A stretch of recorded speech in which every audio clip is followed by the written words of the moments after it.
going on, everyone? So today we have a loose blower belt, and that is due to that tensioner just not giving enough tension, and that is because it is maxed out. That's as far as it goes, and the smaller belt just won't work.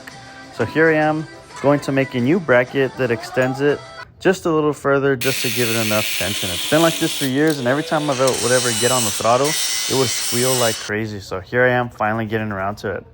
This bracket is really simple. It's just out of angle iron. I took the measurements off the old bracket, made it a little longer, gave myself some adjustment holes, and that's really gonna be it to fix it. It was a quick 1 hour fix, and I'm glad I was finally able to get around to it. I'll try to get some videos of some spirited driving soon, guys. Thanks for watching.